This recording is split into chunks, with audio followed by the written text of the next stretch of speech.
así llegamos a las parábolas de Cristo. Les recordamos a los oyentes que estamos haciendo un recorrido por todas las parábolas de Cristo. Ya hemos visto todas las que solo aparecen en Mateo, las que solo aparecen en San Marcos, que son nada más 2, las que solo aparecen en San Lucas, que son, bueno, son como 14 parábolas o 16,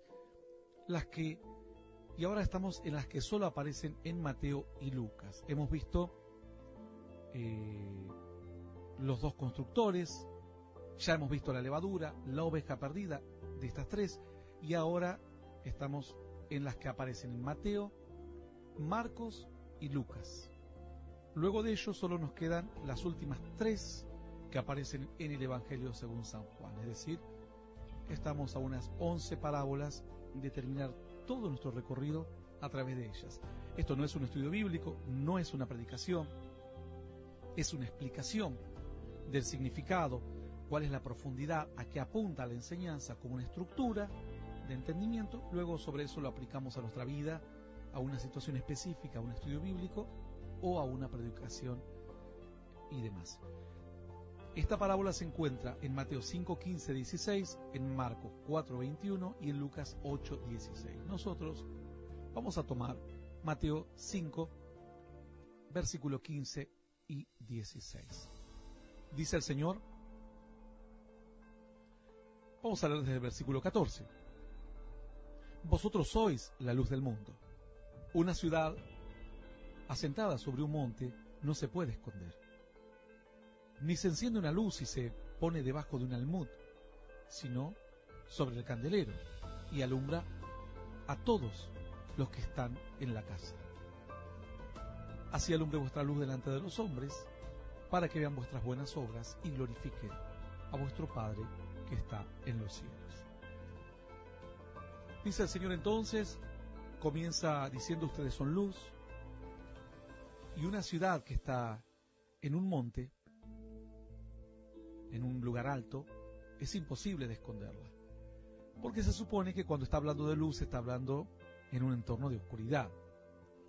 Yo cuando viajaba, a veces antes de que existan los GPS, por ejemplo, tomábamos idea de cuántos kilómetros faltaba porque teníamos los carteles que anunciaban a tal ciudad tantos kilómetros, y a veces uno llegaba ya caída la tarde o incluso de noche,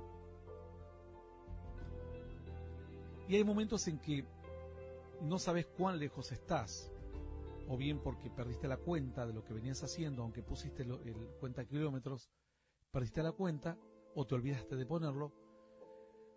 Entonces, cuando vas viajando en la oscuridad, yo he viajado cientos de miles de kilómetros realmente en vehículo, otros tantos en otros transportes, pero cuando vos vas viajando en medio de la noche, cuando la noche es más oscura, vos ves reflejada la luz en el aire.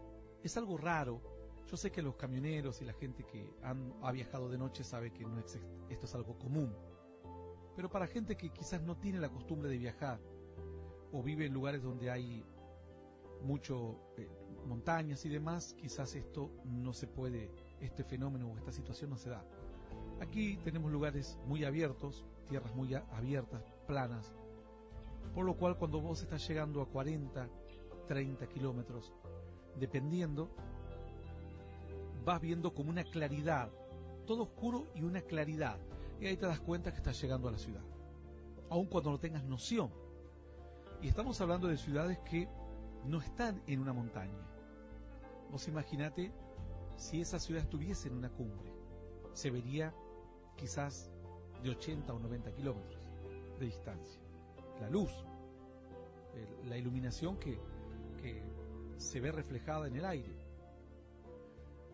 Pero pasa otro caso curioso, cuando uno va viajando y también no sabe dónde estás en medio de la oscuridad y está nublado. Uno piensa y dice, bueno, lo nublado dificultará mucho más poder ver la luz que se rebota en el cielo. Sin embargo, al contrario, parece que el agua o el vapor de agua presente en las nubes refleja más, hace como algo refractario. Como fuere, si la noche es densa, si has perdido noción del tiempo, un pueblo o una ciudad, si prestas mucha atención, vas a ver un cambio de brillo en el horizonte. Yo aprendí así, viajé mucho tiempo, muchísimo tiempo, y siempre las luces de las ciudades se reflejan en el aire, a pesar de que en algunos casos estén en algunos pequeños valles o depresiones. El Señor entonces dice: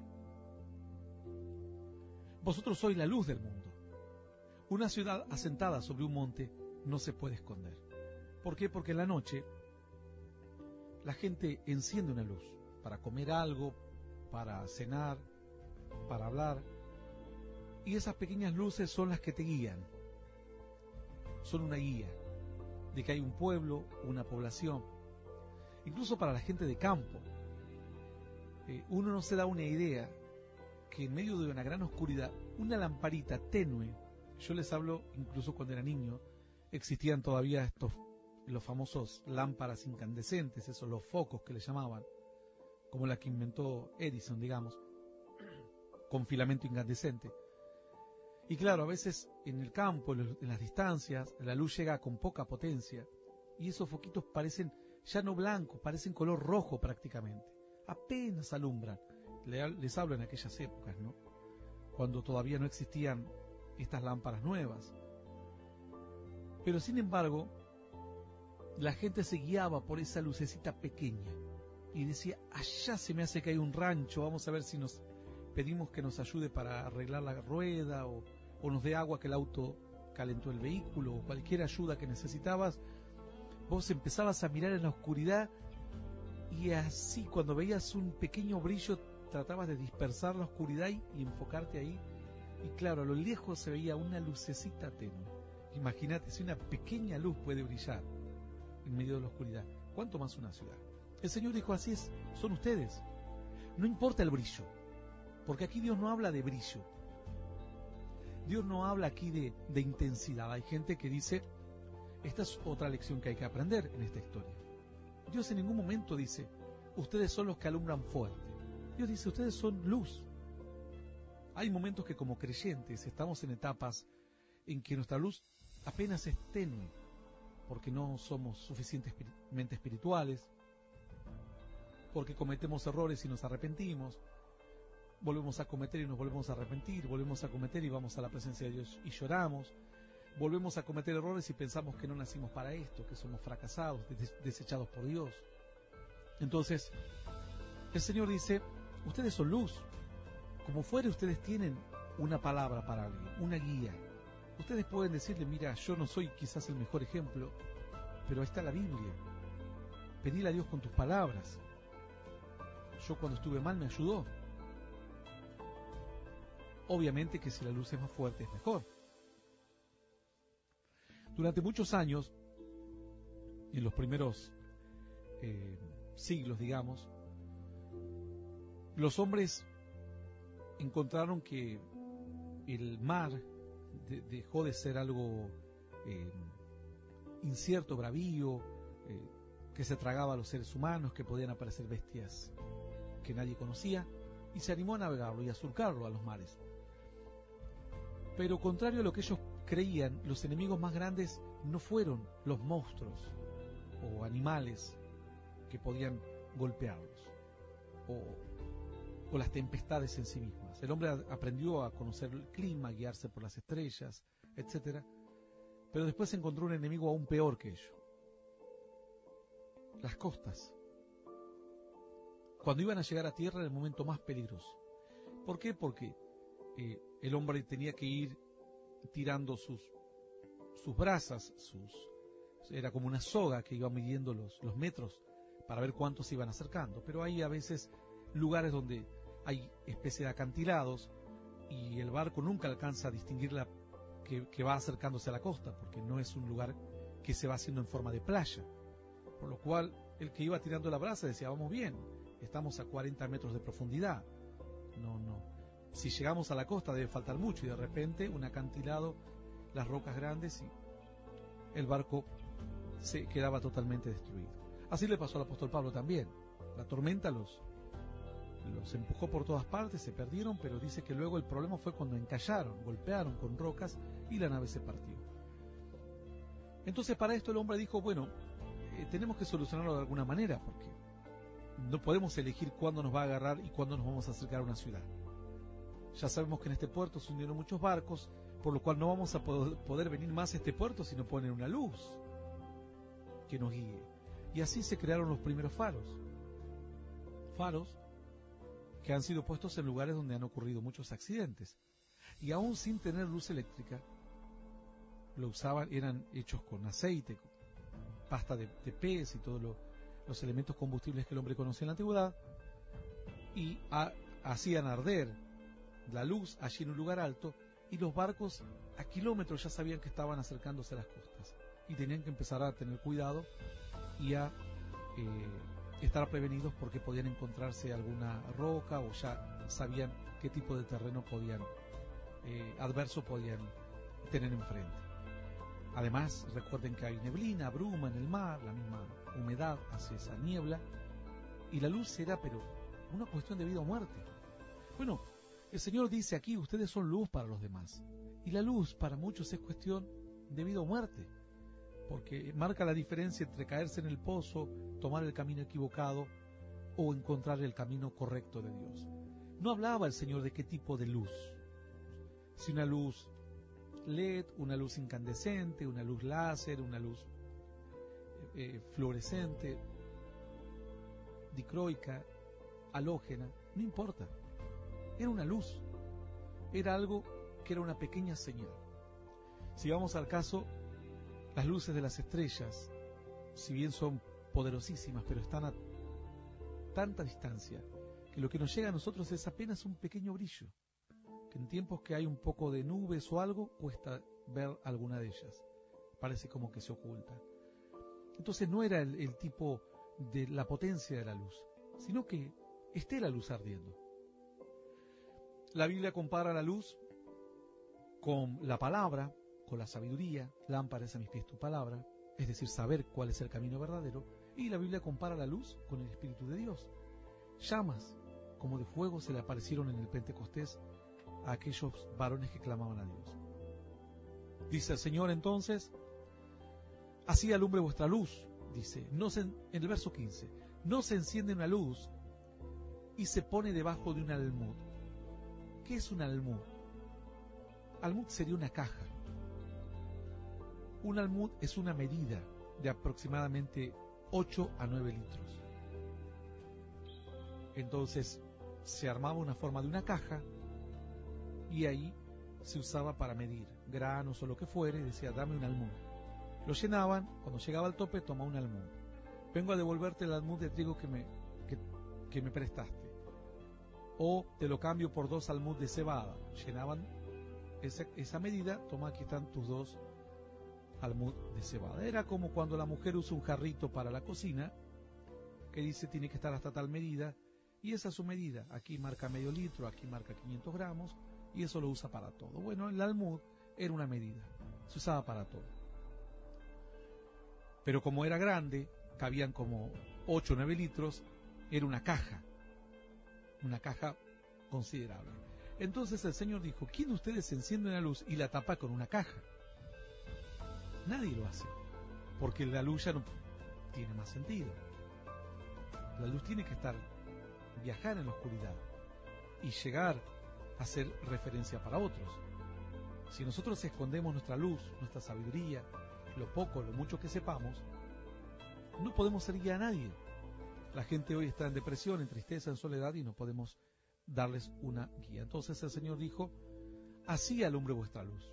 Dios dice, háganlo, alumbre. No discriminó aquí luz pequeña de luz grande, líderes, pastores, hombres de fe, siervos de Dios, no. Dice, alumbre delante de los hombres, alumbre, para que vean buenas obras, para que vean cambios en ustedes. Esto es, hay gente que dice, yo tengo fe, pero la Biblia dice que la fe sin obras es muerta. Entonces, hay gente que dice, yo amo a Dios. Bueno, amas a Dios, pero como hablábamos hace algunas semanas, la gente entra a tu perfil de las redes sociales y no ve un Dios ni de casualidad. Esto es alumbrar, esto es ocultar la luz, esto es avergonzarte de Cristo. Tus redes sociales tienen que estar llenos de Dios, le moleste a quien le moleste. Y si no, no eres una luz. para escucharme chistecitos y memes y ver la gente. Hay millones de páginas en el mundo. Tu página no se puede destacar por eso. Tu perfil, tu página, sea cualquier red de la de hoy o las que ocurran en el futuro, tiene que haber luz también en ella. El Señor dijo: no se enciende la luz para taparla. ¿Cómo Dios permite que conozcas su palabra para que te escondas? ¿Cómo Dios permite darte un milagro para que no lo cuentes? ¿Cómo Dios te permitió una experiencia de bendición para que simplemente quedes en el anonimato? No es así. Si yo te toco, dice Dios, es porque quiero que alumbres, que brilles, que seas referencia. Brillar no significa éxito, ¿eh? Hay gente que confunde el brillo con el éxito. Brillar es referencia. Es una referencia para dónde debo ir, como las estrellas que guiaron a los sabios de Oriente. Era una referencia. Solo ellos la veían. Los demás miraban el cielo y veían las mismas estrellas de siempre. Nadie se percató que había una que se movía. Parece su luz no era muy fuerte, si no todo el mundo hubiese corrido detrás de los sabios. Solo ellos. La luz era muy, muy tenue, muy confundible. Pero ellos dijeron: esta estrella no estaba ahí antes. Y se mueve. No es una estrella igual a las demás. Y llegaron hasta donde estaba el Señor. No es la cantidad de luz, sino es el punto de referencia en que te transformas. Para tus parientes, compañeros de trabajo, amigos. Un punto de referencia. Muchas veces el punto de referencia termina siendo más importante que aquellas grandes obras para otros. Porque hoy habrá niños que escucharán este mensaje y mañana serán grandes hombres de Dios. Y este programa será una pequeña luz de referencia para ellos. Saber para dónde pueden caminar. Cuando están turbados, cuando no encuentran el camino o cuando necesitan conocer las verdades de Dios. Dice la Escritura: no se enciende la luz y se pone debajo de un almud, sino sobre un candelero, bien en alto. No simplemente destaparla, El almud es el opuesto. La pones en el piso y le metes una caja encima, o una caja de madera como era el almud. Dios no te dijo: sácale el almud. No, Dios te dijo: sácale el almud y ponlo en el lugar más alto que tengas en tu casa. No es solamente que, bueno, ya no me oculto más como cristiano, no. Ahora que hagas visible tu fe, pero la pongas donde otros la vean. Sí, yo puse amo a Dios. ¿Dónde? Aquí en el tobillo tengo una tobillera, una cintita, como se ponen las mujeres, cintitas por tobillos, por todas partes, una pulsera que dice, ahí dice amo a Cristo. Ahí está. Una vez estábamos en Estados Unidos, en Los Ángeles, con un pastor. Nos dice: vamos a comer aquí, les voy a invitar a una hamburguesa rica, que esto no existe en Latinoamérica. Realmente era una cadena de hamburguesas muy ricas. Y cuando estábamos ya avanzada la charla, compartiendo cuestiones de Dios, de la obra y demás, y aparte habíamos tomado nuestra bebida, dice: mirá lo que tiene esto debajo del vaso.